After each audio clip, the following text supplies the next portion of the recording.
Injil Hakim-Hakim pasal 1 dengan judul Keadaan Orang Israel setelah Yosua mati. Beginilah firman Tuhan. Sesudah Yosua mati, orang Israel bertanya kepada Tuhan, "Siapakah daripada kami yang harus lebih dahulu maju menghadapi orang Kanaan untuk berperang melawan mereka?" Firman Tuhan, "Suku Yehudalah yang harus maju, sesungguhnya telah kuserahkan negeri itu ke dalam tangannya." Lalu berkatalah Yehuda kepada Simeon, saudaranya itu, "Majulah bersama-sama dengan aku ke bagian yang telah diundikan kepadaku dan baiklah kita berperang melawan orang Kanaan, maka aku pun akan maju bersama-sama dengan engkau ke bagian yang telah diundikan kepadamu." Lalu Simeon maju bersama-sama dengan dia. Maka majulah suku Yehuda, lalu Tuhan menyerahkan orang Kanaan dan orang Feris ke dalam tangan mereka, dan mereka memukul kala orang-orang itu dekat Bezek, 10.000 orang banyaknya. Di Bezek mereka menjumpai Adoni Bezek dan berperang melawan dia, dan mereka memukul kala orang Kanaan dan orang Feris. Tetapi Adoni Bezek melarikan diri, lalu mereka mengejarnya, menangkapnya dan memotong ibu jari dari tangannya dan dari kakinya. Kata Adoni Bezek, "Ada 70 raja dengan terpotong ibu jari tangan dan kakinya memungut sisa-sisa makanan di bawah mejaku, sesuai dengan yang kulakukan itu, demikianlah dibalaskan Allah kepadaku." Kemudian ia dibawa ke Yerusalem dan mati di sana. Sesudah itu Bani Yehuda berperang melawan Yerusalem, merebutnya lalu memukulnya dengan mata pedang dan memusnahkan kota itu dengan api. Kemudian Bani Yehuda maju berperang melawan orang Kanaan, yang diam di pegunungan, di tanah Negeb dan di daerah bukit. Lalu suku Yehuda bergerak menyerang orang Kanaan yang diam di Hebron, nama Hebron dahulu adalah Kiryat Arba, dan memukul kala Sesai, Ahiman dan Talmai. Dari sana mereka bergerak menyerang penduduk Debir. Nama Debir dahulu adalah Kiryat Sefer. Berkatalah Kaleb, "Siapa yang mengalahkan dan merebut Kiryat Sefer, kepadanya akan kuberikan Ahsa, anakku, menjadi istrinya." Dan Otniel, anak kenas adik Kaleb, merebut kota itu, lalu Kaleb memberikan Ahsa, anaknya, kepadanya menjadi istrinya. Ketika perempuan itu tiba, dibujuknya suaminya untuk meminta sebidang ladang kepada ayahnya. Maka turunlah perempuan itu dari keledainya, lalu berkatalah Kaleb kepadanya, "Ada apa?"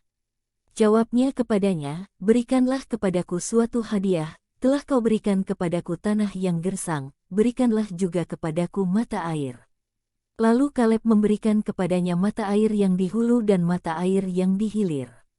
Keturunan Hobab, ipar Musa, orang Keni itu, maju bersama-sama dengan Bani Yehuda dari kota pohon korma ke padang gurun Yehuda di tanah Negeb dekat Arat, lalu mereka menetap di antara penduduk di sana.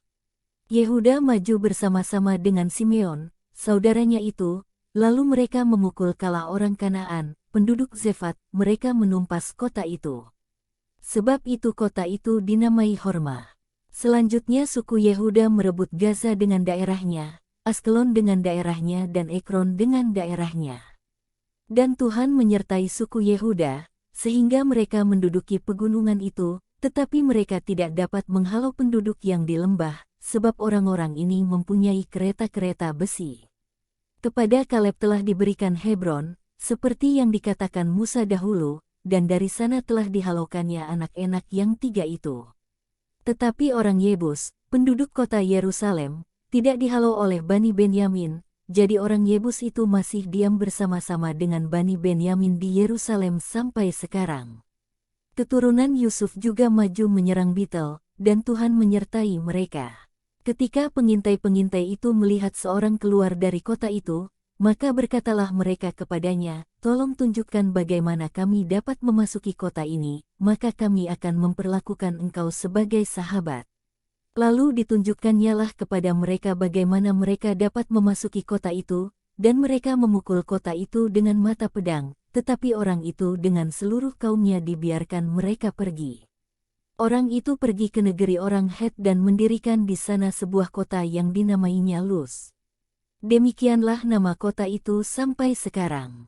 Suku Manasye tidak menghalau penduduk Bet-Sean dan penduduk segala anak kotanya, penduduk Taanah dengan segala anak kotanya, penduduk Dor dengan segala anak kotanya, penduduk Yiplim dengan segala anak kotanya, dan penduduk Megido dengan segala anak kotanya, sebab orang Kanaan itu berkeras untuk tetap diam di negeri itu.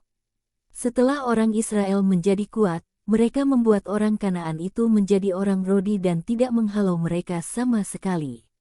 Suku Efraim pun tidak menghalau orang Kanaan yang diam di Gezer, sehingga orang Kanaan itu tetap diam di tengah-tengah mereka di Gezer. Suku Zebulon tidak menghalau penduduk Kitron dan penduduk Nahalol, sehingga orang Kanaan itu tetap diam di tengah-tengah mereka, walaupun sebagai orang Rodi. Suku Asyer tidak menghalau penduduk Ako, penduduk Sidon serta Ahlab, Ahzib, Helba, Afek dan Rehob.